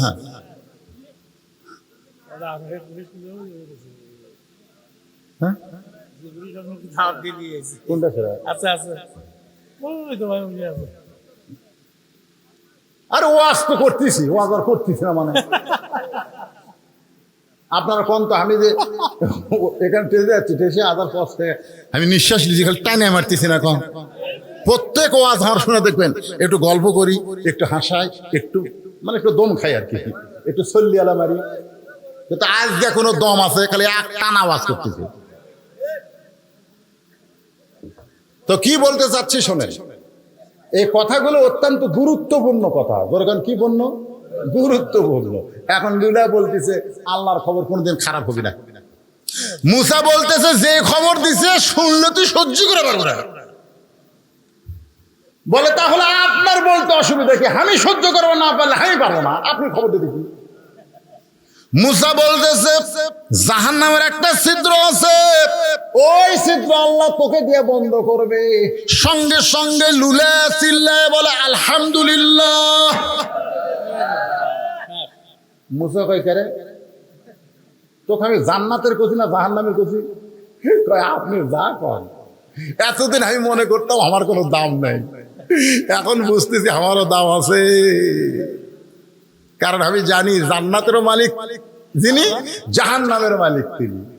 তো জাহান্নামে তো আমার একটা জায়গা আছে রে, একটা ছিদ্রের মধ্যে তো আমার জায়গা আছে। এই জন্য আলহামদুলিল্লাহ। মুসা কয় পাগলার সাথে কথা কয় আমার লাভ নাই, আমি সামনের দিকে যাই। সামনের দিকে যাইতে আল্লাহ বলে হ্যাঁ মুসা পঙ্গুর দিকে একবার তাকা। মুসা নবী তাকায় দেখে সুদর্শন একটা যুবক। মুসা বলে রে পঙ্গু তুমি সুদর্শন যুবক কেমনে হলা? বলে আল্লাহর শুকরিয়া আদায় করার কারণে। লাইন শাকারতুম লাযীদান্নাকুম, আল্লাহ তাআলা আমাকে সৌন্দর্যের নিয়ামত দান করেছে। এবার বুইর সাথে দেখা, মহিলার সঙ্গে দেখা। ওগো আল্লাহর নবী আমার খবর কি? বলে যে অবস্থায় আছেন আলহামদুলিল্লাহ কম। বুড়ি কয় তোর মাথা খারাপ, তুই কিসের নবী রে? হ্যাঁ, এই অবস্থায় কোনোদিন আলহামদুলিল্লাহ বলা যায় না। যারা খাবার নাই, বাড়ি নাই, ঘর নাই, সহায় সম্পত্তি নাই, আমি আলহামদুলিল্লাহ বলতে পারবো না। মুসা বলতে তোমার বাস তুমি করো, এই কথা বলে যখন সামনে যায়, আল্লাহ বলে মুসা তাকায় দেখ। মুসা নবী তাকায় দেখে একটা আচমকা ঘরে যা ছিল সেটাও নাই। এবার ধনী লোকের সঙ্গে দেখা। ওগো আল্লাহর পয়গাম্বার, আমার খবর কি? বলে যত সম্পদ আছে এই সম্পদ কার? বলে আল্লাহর। তাহলে তুমি ধনী হইলা কেমনে? বলে আল্লাহ আমাকে ধনী করে নাই, এগুলা দেখাশোনার দায়িত্ব দান করেছে। এত সম্পদ আমি আর দেখাশোনা করতে পারবো না গো, এজন্য আমার সম্পদ যেন আল্লাহ কমায় দেয়। এই কথা আপনি কি খবর পাইলেন? মুসা বলতেছে আল্লাহ কইল ওকে না শুকরি বান্দা হওয়া লাগবে। আলহামদুলিল্লাহ আল্লাহ শুকরিয়া আর করা যাবে না। বলে আমি আলহামদুলিল্লাহ ছাড়া আমি থাকতেই পারবো না। মুসা বলতেছে যে আল্লাহর শুকরিয়া আদায় করবে তার সম্পদ বাড়তে পারে। আমাদের সাহাবীর মধ্যে ওসমান গনির সম্পদ ছিল, কিতাবের মধ্যে আছে এত সম্পদ ছিল যার গুদামের চাবি টানতে 70টা উট লাগতো। কিন্তু কিন্তু কোনোদিন বলে নাই এই সম্পদের মালিক আমি। কোনোদিন বলে নাই এই সম্পদের মালিক আমি। যতবার হাত তুলতো ততবার বলতো আল্লাহ তোমার সম্পদ তুমি আমাকে নিয়ামত স্বরূপ দান করেছো, আমি যেন নিয়ামতের শুকর আদায় করে সম্পদের যেই হিস্সা সেটা যেন আল্লাহ রাস্তায় খরচ করতে পারি। জোরে কারণ সুবহানাল্লাহ। ব্যক্তি গিয়া দেখতেছে সন্ধ্যার সময় ওসমান গনি বাতির আলো কমায়। চিন্তা করে এত ধনী মানুষ এই সামান্য আলো কমাইতেছে, আমি এত গরিব, আমার বাড়িতে আলো কিন্তু আমি তো কমাই না। ই খুবই কৃপণ, এত ধনী নবী যে কইল দান করবে, এর কাছে আমি দানের কথা কেমনে বলবো? রাসূলের কাছে গিয়ে বলে ইয়া রাসূলুল্লাহ ওসমান গনির মতো কৃপণ মানুষ আমি দেখি নাই। বলে তুমি যে অভাবী সেটা কি বলতে পারছো? বলে তার অভাব দেখে আমার অভাবের কথা আমি বলতে পারি নাই। যাও ওসমানের কাছে যাও। পরদিন সকালবেলা এসে দেখে যেই বালিশে ওসমান গনি ঘুমায় তুলা বার হয়ে ঘরের মধ্যে পড়ে গেছে। সেই তুলাগুলো খুঁটায় খুঁটায় বালিশের খোলের মধ্যে ঢুকাইতেছে। গরিব বলে আল্লাহ রে, এরকম তুলা যদি আমার ঘরের মধ্যে পড়তো আমি সামটা দিয়ে ঝাড় দিয়ে ফেলে দিতাম, কিন্তু এত কৃপণের কৃপণ তুলাগুলো বালিশের মধ্যে তুলতেছে। নবীর কাছে গিয়া বলে ইয়া রাসূলুল্লাহ এমন কৃপণ মানুষ আমি বলি নাই। বলে তুমি যে অভাবের কথা বলছো, বল তার অবস্থা থেকে বলার সাহস পাই নাই। নবী বলে আবার যাও। পরদিন সকালবেলায় গরিব সাহাবী আবার গিয়ে দেখে ওসমান গনি খালি গায়ে বসে আছে। কোলের মধ্যে একটা জুব্বা, কয়েক জায়গায় ছিঁড়ে গেছে, সেলাই করবে, কিন্তু শুয়ের মধ্যে সুতা ঢোকাবার পারতেছে না। এইদিকে সুতা যায়, এইদিকে সুতা যায়, কিন্তু শুয়ের ছিদ্রের মধ্যে সুতা যায় না। গরিব কয় ইচ্ছা করলে কোটি কোটি নতুন পাঞ্জাবি নিবার পারবি, এত সম্পদের মালিক হইয়া সামান্য একটা শুয়ের মধ্যে সুতা ঢোকার পারতেছিস না, জুব্বা সেলাই করবি কিরকম? চিৎকার দেবে ওসমান ভাই। ওসমান বলে আসসালামু আলাইকুম। জোরে করে সুবহানাল্লাহ। গরিব বলে ভাইজান কি হলো? ওসমান বলে ভাই রে চোখের জুতি কমে গেছে ভাই, এই জন্য শুয়ের মধ্যে সুতা ঢুকাবার পারতেছি না, তুই একটু একটু সুতা ঢুকাইয়া দে। এবার সুতা ঢুকাইয়া দিছে। ওসমান গনি খফ করে হাত ধরে বলতেছে এই যে শুয়ের মধ্যে সুতা ঢুকাইলি এর বিনিময়ে তোরে কি দিব? গরিব বলে কিছুই দেওয়া লাগবে না, খালি হাত ছেড়ে দেন, কারণ গরিব জানি তিনবার যা দেখছি এই কৃপণ আবার দিবে কি? ওসমান গনি বলে ম্যানেজার। ম্যানেজার বলে হুজুর কি খবর? বলে তোরা তো জানিস না এই লোকটা আমার কি উপকার করলো, আমার ছেঁড়া জুব্বা সেলাই করার জন্য শুয়ের মধ্যে সুতা ঢুকায় দিছে, এর বিনিময় হিসাবে একে 100টা উট দিয়ে দে। গরিব বলে হুজুর আপনি কি কোন? সামান্য শুয়ের মধ্যে সুতা ঢুকাইলে 100 উট। ওসমান গনি বলে ম্যানেজার 200 উট দিয়ে দাও। গরিব বলে হুজুর কি বলেন? ওসমান গনি বলে ম্যানেজার ফার্মে কত হবে? বলে 2000-এর সবগুলো দিয়ে দাও। গরিব জোর হাত করে বলে, হুজুর আর কথা বলবো না, কারণ কথা বললি বাড়তিছে। তাহলে 3 বার আমি কি দেখলাম? বলে কি দেখছো? বলে প্রথম দেখলাম আলো বেশি হয়েছে দেখে আলো কমাইলেন, তারপরে দেখলাম বালুস ফাটা তুলে পড়ে গেছে, সেই তুলা আবার ফুটাইয়া তুললেন, তারপরে দেখলাম শুয়ের মধ্যে সুতা ঢোকাবার পারতেছেন না। ওসমান গনি বলতেছে 3 বার যেইটা দেখছো সেটার নাম হলো দুনিয়া, আর তোমারে যেইটা দিলাম সেটার নাম হলো আখেরাত। এই দুনিয়ার আলোর দরকার ওসমানের নাই, কারণ অন্ধকার কবর ওসমানকে ডাকতেছে। এই দুনিয়ার বালিশের দরকার ওসমানের নাই রে, কবরে কোনো বালিশ ওসমানের থাকবে না। এই দুনিয়ার ভালো পাঞ্জাবির কোনো দরকার নাই, কাফনের কাপড় ছাড়া ওসমান কিছুই নিয়ে যাবার পারবে না। কিন্তু তোরে যে 2000 উট দিলাম ভাই, এই 2000 উটের বিনিময়ে আল্লাহ যেন আখেরাত ওসমান রে জান্নাত দেয়। তাই সুবহানাল্লাহ কইলে হবে না। আমাকে বলছে হুজুর ওসমান গনির মতন কোন পাগলা যদি এখানে থাকে, আখেরাতের প্রাধান্য দিয়ে গোরস্থান মাদ্রাসার প্রতি যদি একটু মহব্বত করে, আমি বেশি কিছু চাই না ভাইজান। এই মাদ্রাসার ছাত্র কয়টা? এই আবাসিক ছাত্র কয়টা? কয়জন? 40 জন ছাত্রকে 40টা কোরআন শরীফ দেওয়া লাগে ভাই। এই হাজার হাজার মানুষের মধ্যে 40টা মানুষ আমি চাই একটা কোরআন শরীফ মাত্র 500 টাকা, এটা লগদ দান, বাকি না। বাপ মার কবরকে জান্নাত বানানোর জন্য একটা ছাত্র হাতে একটা কোরআন শরীফ বাবদ 500 টাকা দিবেন। আপনি 500 টাকা দেওয়া মাত্রই আল্লাহ আপনার বাপ মার আপনার নিজের নামে একটা কোরআন দানের সওয়াব দিয়ে দিবে। এতগুলো মানুষের মধ্যে মাত্র 40 জন ব্যক্তি আসেন 500 করে টাকা নিয়ে, একটা 500 টাকা লোড দিবে, একটা কোরআন দানের সওয়াব হবে। 40টা ছাত্রের হাতে 40টা কোরআন আমি চাই। 40-এর বেশি দিলে আমি নেব না, মাত্র 40টা। যে হারে আসতেছে চাইবেন ভুল করল রে। কয়টা দিলেন? 2টাই দিছে, মাশাআল্লাহ।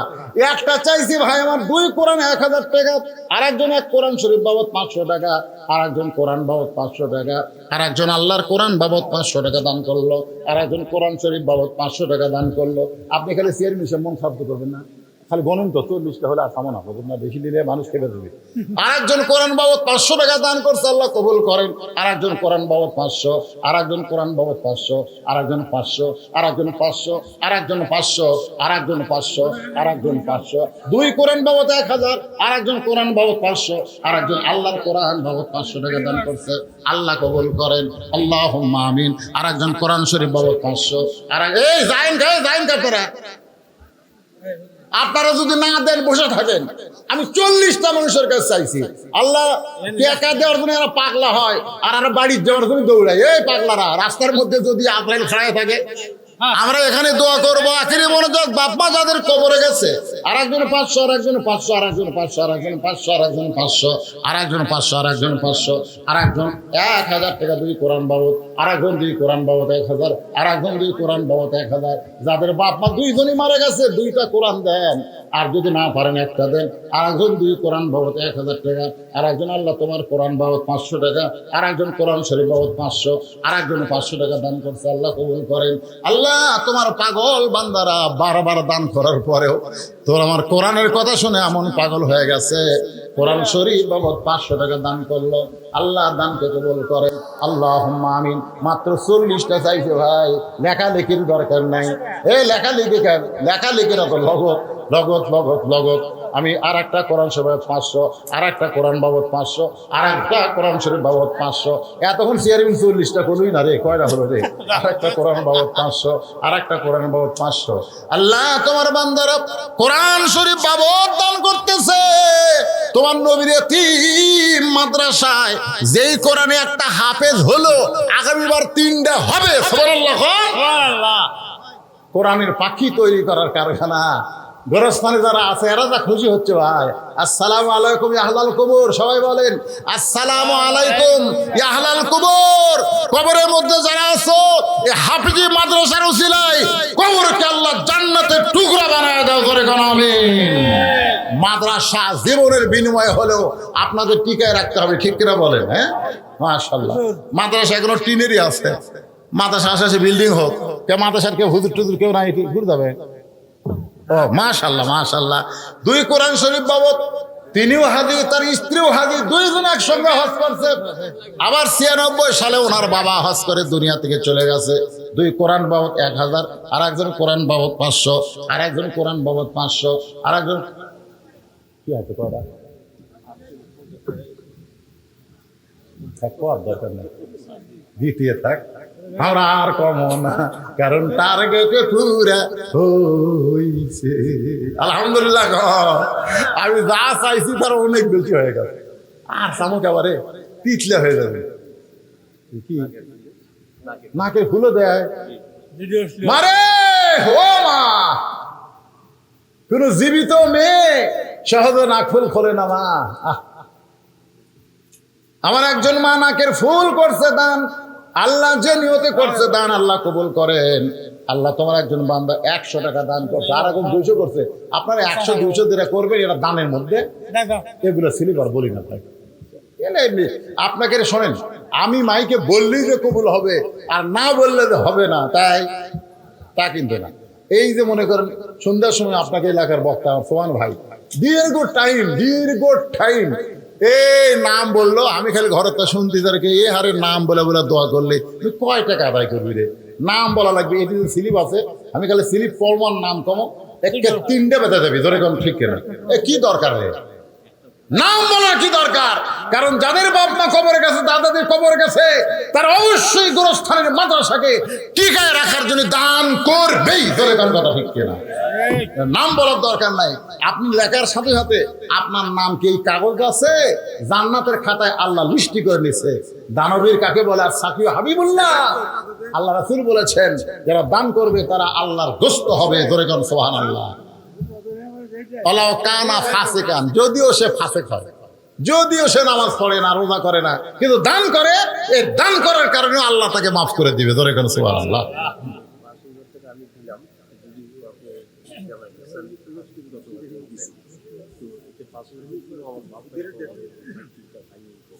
আগে জামাই দিছে 10,000, আবার এমন গোপনে করতে হয়। হ্যাঁ হ্যাঁ, আমার হাতের মধ্যে দাওয়াত দিতে 5,000, 10টা কোরআন শরীফ বাবদ, এখানে তার বাপ মা ঘুমায়। আল্লাহ আল্লাহ, এমন মানুষকে 12 মাস খাদেম করার জন্য দুনিয়াতে আল্লাহ কবুল করো, মনে করো আমি। চেয়ারম্যান সাহেবের ওয়াশনের টাইম আছে, ভাষণ দিয়ে চলে গেছে, আপনার তাকে সভাপতি বানাচ্ছে, মনে করছে নাম কেউ আছে সভাপতি, কিন্তু না, আখরি মনোজাত পর্যন্ত উনি আছেন। আল্লাহ পাক ওনাকে এই সম্মান আরো দান করুক, ধরে কেন আমি নিয়ামতের শুকরিয়া আদায় করেছে, আল্লাহ তাকে আরো সম্মান দিন, আল্লাহ পাক কবুল করুক, ধরে কেন আল্লাহুম্মা আমিন। মুসা নবী বলতেছে আল্লাহ মৃত্যুকে ভালোবাসার 3 নম্বর কারণ হলো এই দুনিয়া ক্ষণস্থায়ী, আখিরাত চিরস্থায়ী। ক্ষণস্থায়ী দুনিয়াতে থাকতে আমার ভালো লাগে না, চিরস্থায়ী আখিরাতে যাইতে আমার ভালো লাগে, ধরে কেন সুবহানাল্লাহ। আপনারা বলেন তো আপনাদের কাছে চিরস্থায়ী ভালো না ক্ষণস্থায়ী ভালো? এ কথা কোন, চিরস্থায়ী না ক্ষণস্থায়ী?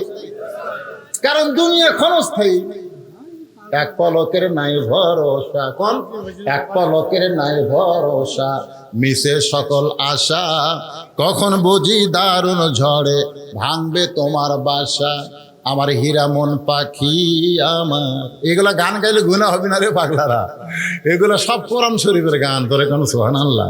আমার হীরা মন পাখি আমার, প্রাণ প্রাণ পাখি, তোরে কোথায় রাখি পাখি রে, সবই মিশে আর ফাঁকি।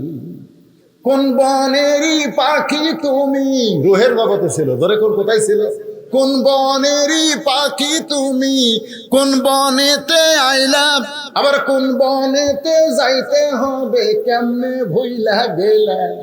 কোন বনেরই পাখি তুমি, কোন বনেতে আইলা, আবার কোন বনেতে যাইতে হবে, কেমনে ভুইলা গেলা। রুহের জগৎ থেকে তুমি দুনিয়াতে আইলা, আবার দুনিয়ার জগৎ ছেড়ে কবরের জগতে যাইবা, আবার কবরের ওই জগৎ ছেড়ে জান্নাত হবে তোমার ঠিকানা। আল্লাহ যেন কবুল করে, জোরে সোরে বলে আল্লাহুম্মা আমিন। আস্তাগফিরুল্লাহাল্লাযী লা ইলাহা ইল্লা হুয়াল হাইয়ুল কাইয়্যুম ওয়া আতুবু ইলাইহি। আল্লাহুম্মা সাল্লি আলা মুহাম্মাদ। সবাই পড়েন আল্লাহুম্মা সাল্লি আলা মুহাম্মাদ ওয়া আলা আলি মুহাম্মাদ কামা সাল্লাইতা আলা ইব্রাহিম ওয়া আলা আলি ইব্রাহিম ইন্নাকা হামিদুম মাজিদ। আল্লাহুম্মা বারিক আলা মুহাম্মাদ ওয়া আলা আলি মুহাম্মাদ কামা বারাকতা আলা ইব্রাহিম ওয়া আলা আলি ইব্রাহিম ইন্নাকা হামিদুম মাজিদ। সবাই যাদের বাপ মা কবরে গেছে, অথবা বাবা গেছে, মা গেছে, অথবা বাপ মা দুইটাই কবরে গেছে, অথবা বাপ মা জীবিত আছে, বাপ মা জীবিত থাকা আল্লাহর নিয়ামত, কবরে গেলে আমরা হব তাদের জন্য নিয়ামত। জোরে কোন সুবহানাল্লাহ। হ্যাঁ, সবাই সবার জন্য দোয়া করব। আল্লাহর কাছে আমরা হাত তুলে আজকের মাহফিলের সম্মানিত সভাপতি চেয়ারম্যান সাহেব বক্তব্য দিবারই চাচ্ছিল না, কিন্তু এই ক্যামেরার কারণে, কারণ এই যে ক্যামেরা আলাদা দেখেন, এরা এত এত দুই একটা আমি দেখি এত বড় সিটার, এরা খালি প্রধান বক্তার ওয়াজ রেকর্ড করে। এর আগেকার বক্তা যতই ভালো ওয়াজ করুক সেগুলো কিন্তু করে না। এরা কয় আমার ইসলামের খেদমত করে। ইসলামের খেদমত করলে সব বক্তারই ওয়াজ করা লাগে। জোরে কোন কথা ঠিক কিনা? তাহলে ভাইরাল বক্তার ওয়াজ এরা চলে, ভাইরাল বক্তা। বুঝলিস এই বললিস নাম দেখি তো চলি দেখি রে, এই আড্ডা তো আমার জামাই এর আগে যে কত সুন্দর ওয়াজ করলো ওটা তুলে দিন করছেন। হ্যাঁ হ্যাঁ, এইবার বোঝা যাবে। আমি সার্চ করবো। এতদিন আমরা শ্বশুর জামাই একসাথে ওয়াজ করি, এরা খালি আমারটা তোলে। কে এই বুড়াটা তুলে কি করবো রে? চলে মানে কি, এমন কোনো বাংলাদেশের মানুষ নাই যাই ভবিষ্যতের ওয়াজ শোনে। আমি খালি চিন্তা করি তোরা তো দেখিস নি মালটা দিয়ে কালো, ওয়াজ শুনতে ভালো কিন্তু দেখতে আমি কালো। ধরে কোনো কথা ঠিক কিনা? তারপরে মাশাআল্লাহ বয়স হয়ে গেছে, 37 বছর হলো ওয়াজ করতেছি। আমার সাথী বক্তাগুলো সবই মরে গেছে। সিদ্দিকুর রহমান যশোরী মারা গেছে, 107 বক্তা ছিলাম। আমার রেজাউল করিম কাউসারি ভাই মারা গেছে। তারপরে ভুয়া আগে ছিল বাগাবাড়ি, এরপরে ভুয়া গাতে আব্দুল কাদের সিদ্দিকী ভাই, আমার একই সাক্ষাৎ, ও মারা গেছে। আমার আলম ইয়া, তারপরে জাকারিয়া ভাই খুবই অসুস্থ, এই সব অসুস্থ হয়ে আছে। আমিও তো অসুস্থ। যাওয়ার অপেক্ষায় আমরা সবাই আমরা যাব ইনশাল্লাহ। কিন্তু আমাদের যাওয়াটা যেন আজকের আলোচনা মোতাবেক মুসলমান হিসাবে আল্লাহর জন্য আল্লাহ কবুল করে। ধরে কোন আমিন। আল্লাহুম্মা আমিন। আল্লাহুম্মা আনতাস সালাম ওয়া মিনকাস সালাম তাবারাকতা ইয়া যাল জালালি ওয়াল ইকরাম। আয় আল্লাহ তাআলা, সেই মাগরিবের নামাজের পর থেকে এই গভীর রাত পর্যন্ত তোমার পাগল বান্দারা আরামের বাড়ি, আরামের ঘুম বাদ দিয়া, আরামের বিছানাকে ভুলে গিয়া এই জান্নাতের বাগানে বসে বসে কোরআন হাদিসের আলোচনা শোনার শেষে আমি গুনাহগারের সঙ্গে আখেরি মোনাজাতে রহমতের দরজায় ফকির হয়ে দোকানা হাত তুলেছি। আল্লাহ মেহেরবানি করে আজকের মাহফিল আমাদের সকলের হেদায়েতের জন্য, নাজাতের জন্য, জান্নাতের জন্য কবুল করে না। এই মাহফিলের শুরু থেকে শেষ পর্যন্ত যত আলোচনা হয়েছে আল্লাহ, এর মধ্যে ত্রুটি হলে ভুল হলে মাফ করে দিও। এর জাহাদিয়া মঞ্জুর করো। সোনার মদিনা রাসূলের রওজা মুবারক আল্লাহ কবুল করো। মনে বড় আশা ছিল যাব মদিনায়, সালাম আমি করব গিয়া নবীজির রওজায়। মনে বড় আশা ছিল যাব মদিনায়। আল্লাহ বলে, ও আমার বান্দারা, মদিনায় যাবার না পারলে কি হবে? তুমি যেখানে থেকে নবীর প্রতি দরুদ সালাম পেশ করবে, আমার ফেরেশতা নবীর রওজার পাশে তোমার নামে জমা দিয়া দেবে। আল্লাহ, তোমার রহমতের দরজা আরজ করি। বাবা আদম থেকে ঈসা আলাইহিস সালাম পর্যন্ত সকলের রূহ মুবারকে আল্লাহ তুমি কবুল করো। সাহাবায়ে কেরাম, উম্মাহাতুল মুমিনিন, শহীদ শহীদান, জান্নাতুল বাকি, জান্নাতুল মাওয়া সহ পৃথিবীর যত গোরস্থানে মুমিন মুমিনাত আছে আল্লাহ সকার ওয়াফরে হাদিয়া কবুল করো। আল্লাহ যে গোরস্থান উপলক্ষ করে আজকের এই মাহফিলের আয়োজন, আল্লাহ এই 6 ঘরিয়া পূর্ণিমাগাতের গোরস্থানে যারা শুয়ে আছে, আল্লাহ রে, ফিলিস্তিনের খবর পাচ্ছি, মুসলমানের কি হচ্ছে, আমেরিকার খবর, রাশিয়ার খবর, ইউক্রেনের খবর, কিন্তু আমার ঘরের পাশে বাপ মার কবর। এত কাছে থেকে এত দূরে কোনো খবর। উল্লাপাড়ার পিয়নো সাহেব থেকে ওসি সাহেব, আল্লাহ যারা মাহফিল করার ব্যাপারে কোনো বাধা দেয়নি, বরং অনুমতি দিয়েছে, আল্লাহ তাদের সকলকে তুমি কবুল করে নিও। সুবহান রাব্বিকা রাব্বিল ইজ্জাতি আম্মা ইয়াসিফুন ওয়া সালামুন আলাল মুরসালিন। ভুলে গেলে চলবে না, আমার মা বোনদেরকে আল্লাহ তুমি কবুল করো।